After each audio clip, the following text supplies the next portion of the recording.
मैं के राय साहब आपसे अब जरा मुखातिब हूं। आप इस संघर्ष के निकले हुए लोग हैं। आप स्टूडेंट पॉलिटिक्स से आते हैं। राजकुमार जैन जी आपके भी लीडर रहे हैं, जी वरिष्ठ जी जी। समाजवादियों के बड़े नाम हैं। अभी दो चार अभी उसको जी अब- अभी जी इलाहाबाद हम लोग उनको बुलाए थे एक समाजवादी संगम में। जी जी। तो अब मतलब एक जो दो चार लोग, अब 10 भी नहीं रह गए, दो चार लोग जो उस आंदोलन के लोग हैं उसमें एक उनका भी नाम है। उन्होंने आज एक लंबा ट्वीट भी किया है, हर जगह डाला, उन्होंने अपना लेख भी लिखा है। वो एक बहुत बेसिक बात उठाते हैं। वो ये कह रहे हैं कि ये क्या बात हुई, सारी व्यवस्था के लिए जिम्मेदार कौन है? नरेंद्र मोदी प्रधानमंत्री।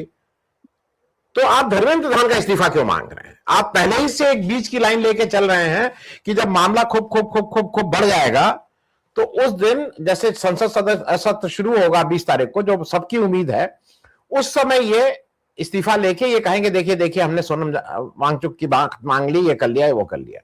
तो उनका एक प्रश्न तो ये भी था।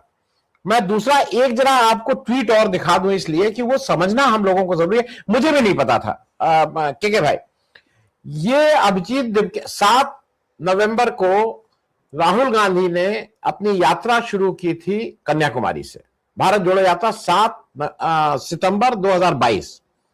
8 सितंबर को ये जो अभिजीत दिवके भाई साहब हैं, ये उस समय बहुत एक्टिव सदस्य थे आम आदमी पार्टी के। ये लिखते हैं, Rahul Gandhi Bharat Jodo Yatra will end up as nothing more than a travel vlog. ये उनका ओपिनियन राहुल गांधी के बारे में था। और ये मैं इसलिए कह रहा हूं कि ये भी एक समझना, हटा लेना, ये भी एक समझना जरूरी था कि आप लोगों की, जो जितने लोग बैठे हैं अनुभवी हैं, आप लोगों की जानकारी अगर हो कि भाई सोनम, जब राहुल गांधी कश्मीर के अंदर चल रहे थे तो सोनम वांगचुक कितने कदम उनके साथ चले, या अभिजीत दिवके जब उस समय आम आदमी पार्टी में थे तो वो कितने कदम उनके साथ चले, क्योंकि वो एक बड़ा आंदोलन था, लोगों के लिए था, आम आदमी के लिए था। दूसरी मैं एक और चीज जानना चाहता हूं। मेरी याद में स्वतंत्र भारत का जो सबसे बड़ा आंदोलन हुआ है, सबसे बड़ा मैं बोल रहा हूं, वो किसान आंदोलन था। तो जरा मैं अपनी जानकारी के लिए जानना चाहता हूं कि सोनम वांगचुक साहब कितनी बार उस आंदोलन में आए थे, अभिजीत दिवके जी उस आंदोलन में कितनी बार गए थे।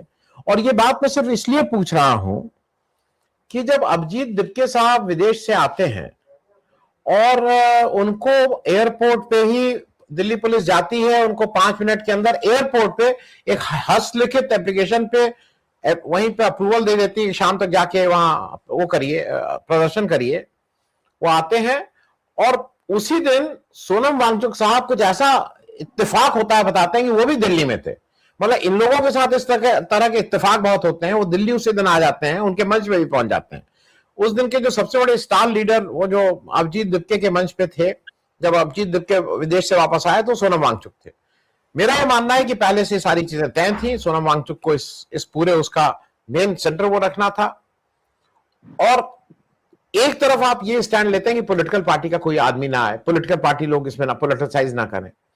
मैं राय साहब आपसे समझना चाह रहा हूं, जो पॉलिटिकल आदमी है वो पॉलिटिकल हरदम रहता है, सोते समय, जागते समय, उठते समय, बैठते समय, खाना खाते समय, वो पॉलिटिकल आदमी रहेगा, अगर सही में पॉलिटिकल है तो। बिल्कुल। अब क्या मामला फंस गया राय साहब कि अब वो ये एक तरफ कह रहे हैं कि अगर वो नहीं आए तो अपना छोटापन जाहिर करेंगे। अरे भाई, आपको कहना चाहिए। दूसरी बात, मैं एक और चीज आपसे स्पष्ट पूछ लूं।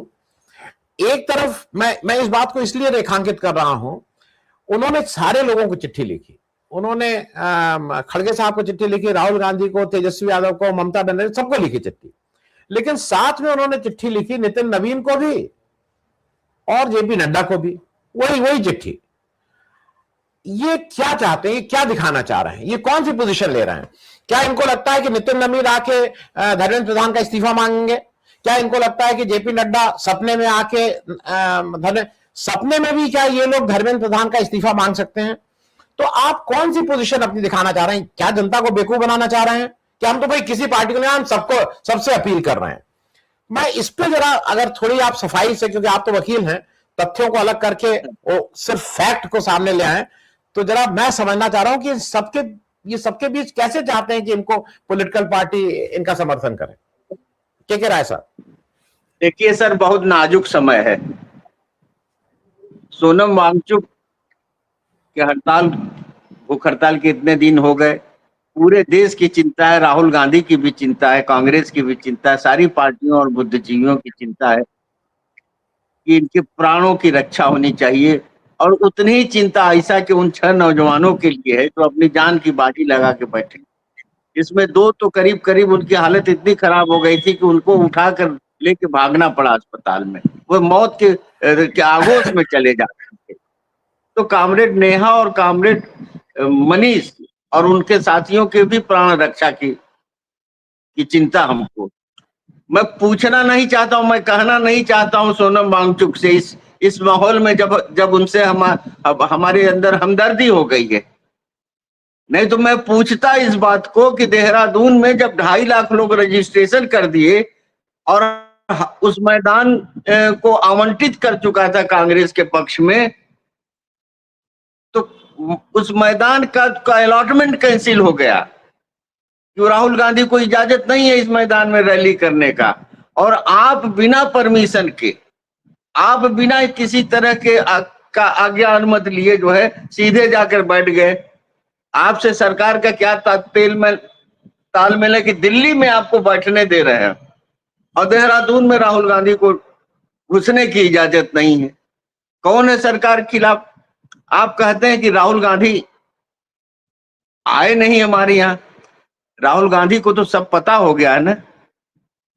जब आपने स्टेटहुड का मांग किया और आपको झोंक दिया उसने रासुका में, और लद्दाख के हो इसलिए जोधपुर की गर्मी में रखा आपको, तब आपको समझ में आया कि मोदी जो है इंसान नहीं है। इसके पहले आपको तस्वीर थी, राष्ट्रीय शिक्षा नीति के तारीफ में आप माला पहनाने गए थे इसी धर्मेंद्र प्रधान को। आपने मोदी जी और शाह जी को माला पहनाने का काम किया जब उन्होंने एनआरसी लागू किया, जब उन्होंने सीए लागू किया, इसकी तारीफ में आपने पुल बांधा।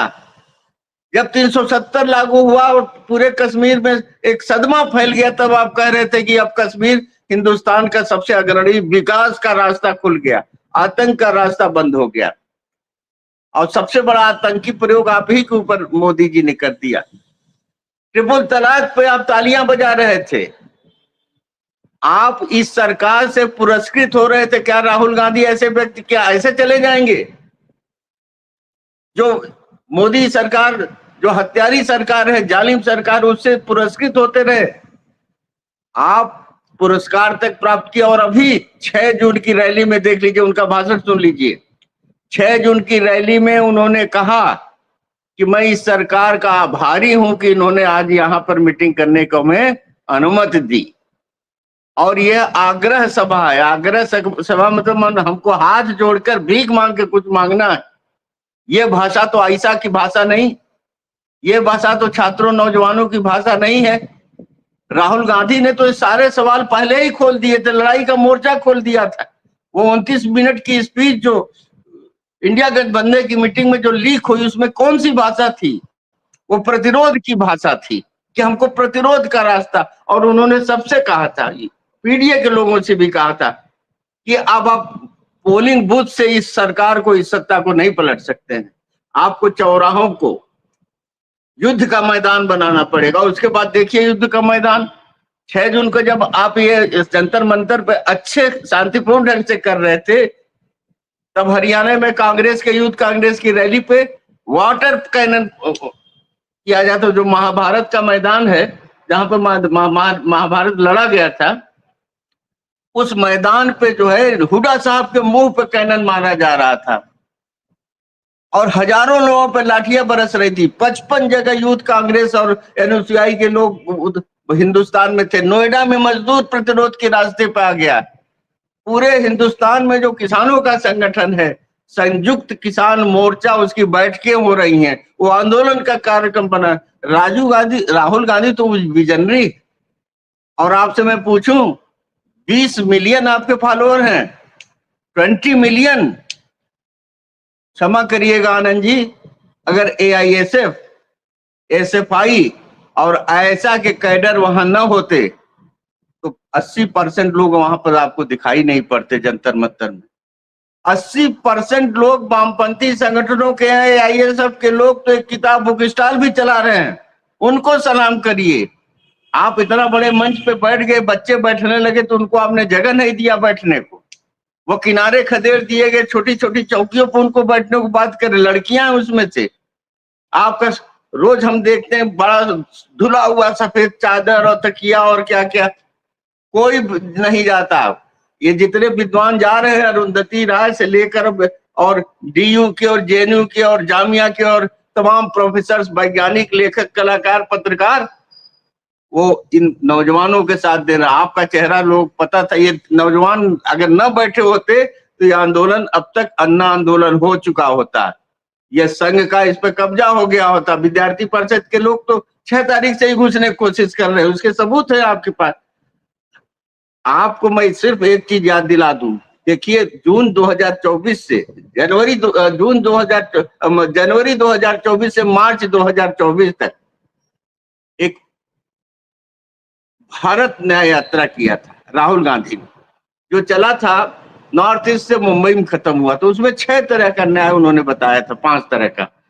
एक तो युवा न्याय, किसान न्याय, श्रमिक न्याय, महिला न्याय और हिस्सेदारी न्याय। वो जो न्याय के 5 स्तंभ उन्होंने स्थापित किया था, उसी के आधार पर इस देश में बहुमुखी संघर्ष चल रहा है। राहुल गांधी पहले व्यक्ति थे जिन्होंने कहा कि वोट चोरी के जरिए संसद और विधानसभा पे कब्जा कर रहे हैं। किसी ने नहीं साथ दिया, तेजस्वी तक ने नहीं साथ दिया, माननीय अखिलेश जी ने नहीं साथ दिया, ममता जी ने नहीं साथ दिया, स्टालिन ने नहीं। वो व्यक्ति अकेला चल रहा था। वो व्यक्ति जो सितंबर 22 से जनवरी 23 तक 145 दिन तक पूरे हिंदुस्तान में घूमा, उसने तो किसी को नहीं बुलाया, लेकिन सब लोग उसके चाल पड़े। ये कौन है? ये साहब कौन है जो यहाँ बैठे हैं? ये दीपके साहब कौन है? ये टोरंटो से चला, राहुल गांधी के खिलाफ वक्तव्य दिया।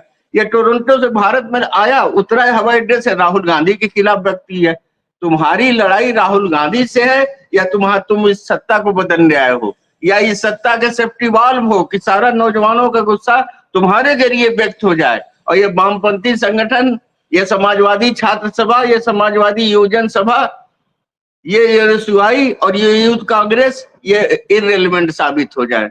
तुम्हारे सारे साजिश को, तुम्हारा 20 बिलियन, पहले तो मैं यही जानना चाहता हूँ, सरकार को माला एक हाथ से पहनाओगे, एक हाथ से भूख हड़ताल का वो करो। मैं इस पर कुछ भी नहीं बोलना चाहता।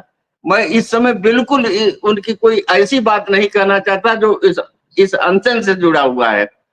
लेकिन मैं यह जरूर कहूंगा कि आपके नाम पर वहां 2% लोग भी नहीं जा रहे हैं। सब हमारे इलाहाबाद से जत्था जा रहा है, पटना से जा रहा है, गोरखपुर से जा रहा है। जो प्रगतिशील ताकतें हैं, जो वामपंथी ताकतें हैं, वो समा बांधे हुए हैं। एनएसयूआई के लोग जा रहे हैं, समाजवादी लड़के जा रहे हैं। आपने देखा कैसे हमारे पुष्पेंद्र सरोज सांसद सपा के गए, हमारी प्रिया सरोज सांसद सपा की गई, हमारे मान सिंह यादव सपा के एमएलसी गए, हमारे प्रधान जी गए पश्चिम उत्तर प्रदेश सपा के।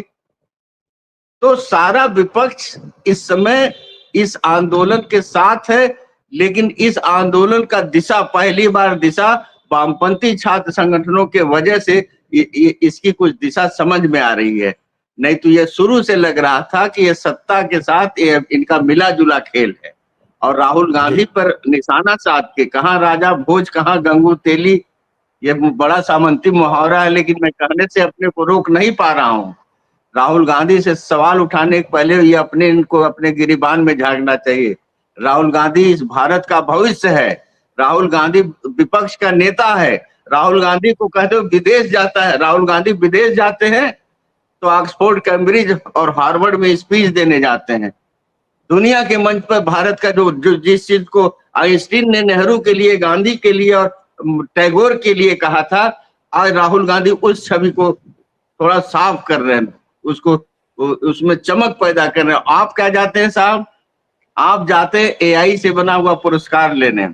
आप जाते हैं तो पत्रकार आपसे पूछता है कि सवाल का जवाब क्यों, नॉर्वे में भी पूछा, आपको न्यूजीलैंड में पूछा, और ऑस्ट्रेलिया में पूरा को पूरा खोजी पत्रकारों ने लिख के दिया कि किस तरह से पूरे ऑस्ट्रेलिया से किराए पर का जहाज पर भीड़ इकट्ठा करके आपने भारतीय मूल के लोगों को संबोधित किया। आपकी कोई छवि है?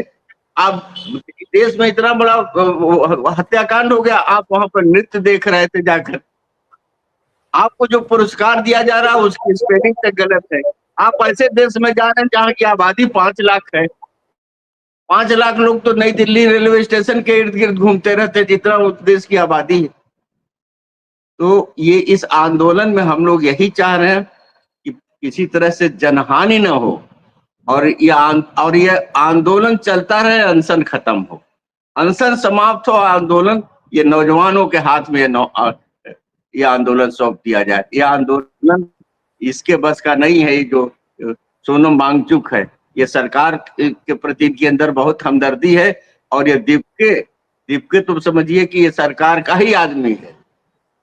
ये 20 मिलियन में 20 लोग भी नहीं ये इकट्ठा कर पाए वहां।